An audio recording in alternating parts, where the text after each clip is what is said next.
സാന്ത്വനം രണ്ടാം ഭാഗത്തിൽ ഇനി വരാൻ പോകുന്ന ഒരു അടിപൊളി എപ്പിസോഡ് വിശേഷത്തിലേക്ക് സ്വാഗതം. അങ്ങനെ ദേവിയാണെങ്കിൽ കോമഡി സ്റ്റോറീസിൽ നമ്മുടെ ബാലനെ സഹായിക്കാൻ വേണ്ടി ചെന്നിട്ടുണ്ട്. അപ്പം ബാലന് അതൊരു സന്തോഷമൊക്കെ ആവുന്നുണ്ട്. ആദ്യം എതിർത്തെങ്കിലും പിന്നെ സമ്മതിക്കുന്നുണ്ട്.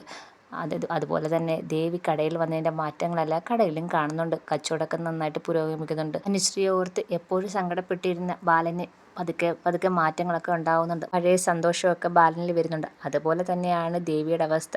എപ്പോഴും വീട്ടിലിരിക്കുമ്പോൾ കുഞ്ഞിൻ്റെ കാര്യം മാത്രം ഓർത്തിങ്ങനെ സങ്കടപ്പെട്ടുകൊണ്ടിരുന്ന ദേവിയിലും കടയിൽ വന്നപ്പോൾ പതുക്കെ മാറ്റം വരുന്നുണ്ട്. ആ ഒരു അന്തരീക്ഷത്തിൽ നിന്ന് മാറി നിന്നപ്പം ദേവിക്കും നല്ല മാറ്റം വരുന്നുണ്ട്. പക്ഷേ നമ്മുടെ ആനന്ദിനാണെങ്കിൽ ദേവിയെ സംശയമാണ്. കാരണം ദേവിയുടെ അച്ഛനും അമ്മയും ഒക്കെ ചെയ്യുന്നത് പോലെ കള്ളത്തരം ദേവിക്കും ഉണ്ടെന്നാണ് ആനന്ദിൻ്റെ സംശയം. കടയിലേക്ക് കൊണ്ടുപോയത് തന്നെ വലിയ ആപത്താണെന്നാണ് ആനന്ദ് പറയുന്നത്. കാരണം ഒരു പെരുങ്കള്ളിയാണ് കടയിലേക്ക് കൊണ്ടുപോയെന്ന് ആനന്ദ് വിചാരിച്ചിരിക്കുന്നത്.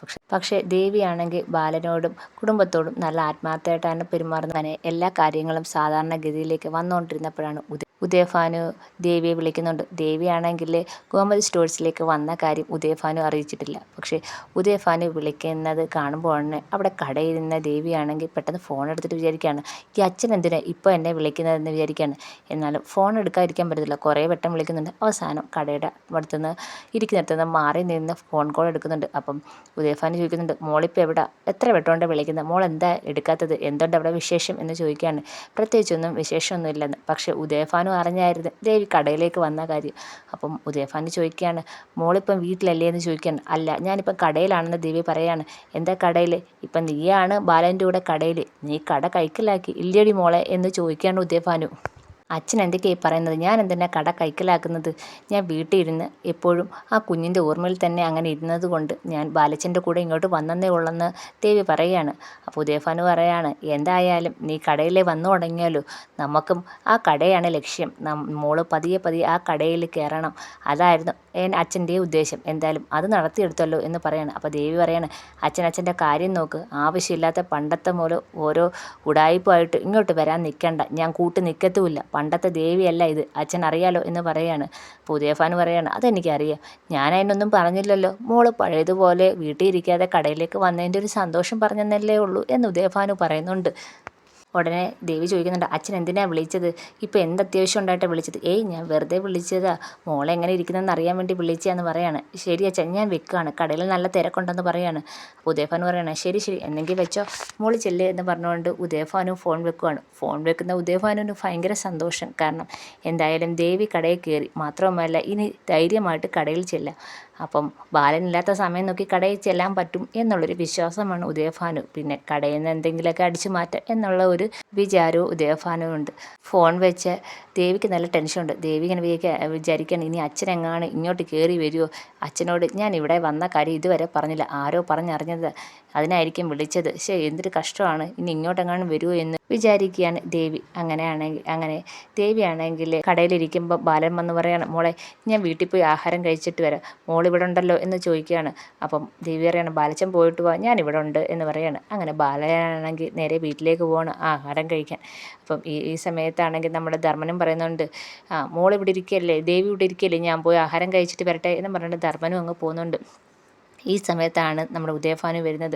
അപ്പോൾ ഉദയഭാനു വരുന്ന കാണുമ്പോഴേ ദേവി ആയിരിക്കും, അച്ഛൻ എന്തിനാ ഇങ്ങോട്ട് വരുന്നത്, അച്ഛനെ ഇവിടെ ബാലച്ചൻ കണ്ടു കഴിഞ്ഞാൽ ബാലച്ചന് ദേഷ്യം വരും, ഇങ്ങോട്ട് വന്നേ എന്തിനാ എന്നിങ്ങനെ മനസ്സിലിങ്ങനെ വിചാരിക്കുമ്പോഴത്തേ ഉദയഭാനു വരുന്നുണ്ട്. എന്താ മോളെ, കടയൊക്കെ നന്നായിട്ട് പോകുന്നുണ്ടോ, ഇവിടെ മറ്റാരും ഇല്ലേ എന്ന് ചോദിക്കുകയാണ്. അപ്പം ദേവി ചോദിക്കുന്നുണ്ട്, അച്ഛൻ എന്തിനാ ഇങ്ങോട്ട് വന്നത്, ഞാൻ പറഞ്ഞില്ലേ ഇങ്ങോട്ട് വരില്ലെന്ന്, എന്താ മോളിരിക്കുന്ന കടയിൽ എനിക്കൊന്ന് വരുന്നതിന് എന്തുവാ, ഇത് നമ്മുടെ സ്വന്തം കടയല്ലേ എന്ന് ചോദിക്കുകയാണ്. അച്ഛൻ എന്തിനാ ഇങ്ങോട്ട് വന്നതെന്ന് പറ എന്ന് ദേവി പറയുന്നുണ്ട്. ഞാൻ ചുമ്മാതെ വന്നയാ, ബാലൻ എന്തിയെ എന്ന് ചോദിക്കുകയാണ്. ബാലച്ചൻ വീട്ടിലേക്ക് പോയേക്കുവാ ചോറ് കഴിക്കാൻ. നല്ല സമയം എന്ന് പറയുകയാണ്. അപ്പോൾ ദേവി ചോദിക്കുകയാണ്, എന്തോത്തിൻ്റെ നല്ല സമയം, ഞാൻ ചുമ്മാതെ പറഞ്ഞത്. അപ്പോഴാണ് ദേവിയാണെങ്കിൽ കണക്കൊക്കെ നോക്കിക്കൊണ്ടിരുന്നത്. അപ്പോൾ പൈസയൊക്കെ ടേബിളിൻ്റെ മുകളിൽ ഇരിക്കുകയാണ്. അപ്പോൾ ഉദയഭാനു ചോദിക്കുന്നുണ്ട്, നല്ല കച്ചവടം ഉണ്ടല്ലോ, മോള് വന്നതിൻ്റെ ഐശ്വര്യം ഉണ്ടല്ലോ എന്ന് പറയുകയാണ്. അപ്പോൾ ദേവി പെട്ടെന്ന് പൈസ എടുത്തങ്ങ് മേശക്കത്തോട്ട് വെക്കുകയാണ്. അച്ഛനെ അതിനകത്തൊന്നും നോക്കണ്ട, അത് ഇവിടെ ബാലച്ചൻ്റെ കാശ്, അത് എനിക്ക് വൈകിട്ട് കൃത്യമായി കണക്ക് കൊടുക്കാനുള്ളതെന്ന് പറയുകയാണ്. ഞാൻ അതിനൊന്നും പറഞ്ഞില്ലല്ലോ മോളെ എന്ന് പറയുകയാണ്. അപ്പോഴാണ് ഒരാൾ സാധനം വാങ്ങിക്കാൻ വരുന്നത്. അപ്പം ദേവിയാണെങ്കിൽ സാധനം എടുത്തു കൊടുക്കാൻ പോവുകയാണ്. അച്ഛൻ ഇവിടെ ഇരിക്കണം, ഞാൻ ആ സാധനം എടുത്ത് കൊടുത്തിട്ട് വരാമെന്നും പറഞ്ഞുകൊണ്ടൊക്കെ പോവുകയാണ്. ഈ സമയത്ത് ഉദയഭാനു ആണെങ്കിൽ പെട്ടെന്ന് ദേവി അങ്ങോട്ട് പോയ സമയം നോക്കി മേശ തുറന്ന് പൈസ എല്ലാം എണ്ണി അങ്ങ് എടുക്കുവാണ്. അപ്പം ഇത് ദേവി അറിയുന്നില്ല. ദേവി തിരിച്ചു വന്നപ്പോഴത്തേക്ക് കയ്യിൽ പൈസ എല്ലാം കൈക്കലാക്കി. അപ്പം പെട്ടെന്ന് ഉദയഭാനു പറയാണ്, ശരി മോളെ ഞാനങ്ങ് പോവുക. അപ്പം ദേവി ചോദിക്കുന്നുണ്ട്, അച്ഛനെന്താ പെട്ടെന്ന് അങ്ങ് പോകുന്നത്? അല്ല, എന്നെ ഒരാൾ ഫോണിൽ വിളിച്ച് അങ്ങോട്ട് പെട്ടെന്ന് കാണാമെന്ന് പറഞ്ഞാൽ ഞാൻ പോവുക, ഇനി ഇവിടെ നിന്ന് സമയം പോവും. അപ്പം ദേവി പറയാണ്, അച്ഛ ഈ കുറച്ച് നേരം കഴിഞ്ഞിട്ട് പോകും, എന്തായാലും വന്നതല്ലേ എന്ന് പറയാണ്. വേണ്ട മോളെ ഞാൻ പോവുകയെന്ന് പറഞ്ഞു പെട്ടെന്ന് ഉദയഭാനു അവിടെ നിന്ന് അങ്ങ് പോവുകയാണ്. അപ്പം ദേവിക്ക് പ്രത്യേകിച്ച് സംശയമൊന്നും തോന്നിയില്ല. അപ്പം ചെന്നിരുന്നതിന് ശേഷം ദേവിയാണെങ്കിൽ ഓരോരുത്തർ സാധനം വാങ്ങിക്കാൻ വരുന്നതിൻ്റെ തിരക്കിലങ്ങ് പോവുകയാണ്. അതിനുശേഷം വൈകിട്ടാകുമ്പോഴത്തേക്ക് ദേവി കണക്കുകളെല്ലാം നോക്കുകയാണ്. കണക്കുകളൊക്കെ നോക്കുമ്പോഴത്തേക്ക് അതിൽ നിന്ന് വലിയൊരു എമൗണ്ട് 5000 രൂപ കാണുന്നില്ല. ദേവി ആകപ്പാടെ ടെൻഷനിലാണ്. അപ്പോൾ ദേവി വീണ്ടും വീണ്ടും കണക്ക് കൂട്ടി വെക്കുമ്പോൾ പൈസയുടെ കുറവുണ്ട്.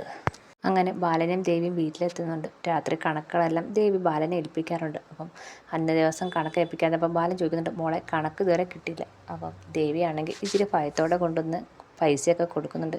എന്നിട്ട് പറയാണ്, ബാലച്ച ഇതിലൊരു 5000 രൂപയുടെ കുറവുണ്ടെന്ന് പറയാണ്. ആ സമയത്ത് ഗോമതിയും ആനന്ദും ഒക്കെ നിൽപ്പുണ്ട്. അതെന്താ മോളെ 5000 രൂപയുടെ കുറവ്?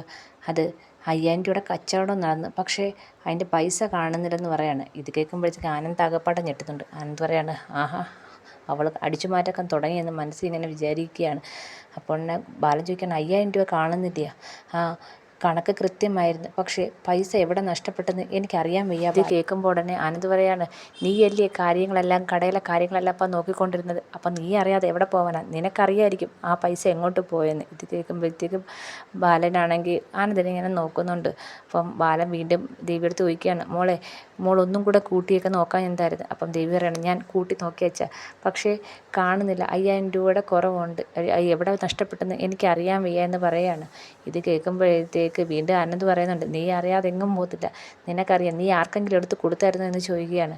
അപ്പം ഇത് കേൾക്കുമ്പോഴത്തേക്ക് ബാലനാണെങ്കിൽ ദേവിയെടുത്ത് ചോദിക്കണേ, ഇന്ന് കടയിൽ വന്നപ്പം ആരെങ്കിലും പൈസ എങ്ങാനും എടുത്ത് കാണുമോ എന്ന് ഇങ്ങനെ സംശയം പറയാണ്. ഇത് കേൾക്കുമ്പോൾ ആനന്ദ് പറയാണ്, അതെങ്ങനെ അച്ഛനോ ദേവിയോ എപ്പോഴും അവിടെ കടയിൽ കാണുന്നില്ലേ, പിന്നെന്താ അങ്ങനെ വരത്തില്ല എന്ന് പറയാണ്. നിങ്ങൾ രണ്ടുപേരും അറിയാതെ എന്തായാലും ആ കാശ് പോത്തില്ല.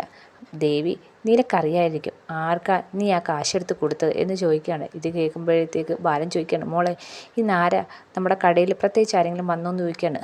അപ്പം ദേവി ഇങ്ങനെ ആലോചിച്ചിട്ട് പറയാണ്, വേറെ ആരും വന്നില്ല, എൻ്റെ അച്ഛൻ വന്നായിരുന്നെന്ന് പറയാണ്. ഇത് കേൾക്കുമ്പോഴത്തേക്കും ആനന്ദിനും അതേപോലെ ബാലനും കാര്യം മനസ്സിലായി, കള്ളൻ ആരാന്ന്. പക്ഷേ ആനന്ദ് വിചാരിക്കുന്നത് ദേവിയും കൂടെ കൂട്ടുചേർത്താണ് ഉദയഭാനുവിന് പൈസ എടുത്ത് കൊടുത്തെന്നാണ് ആനന്ദ് വിചാരിക്കുന്നത്. എന്തായാലും ദേവിയെ സംശയനിഴലിൽ നിർത്തിയിരിക്കുകയാണ് എല്ലാവരും.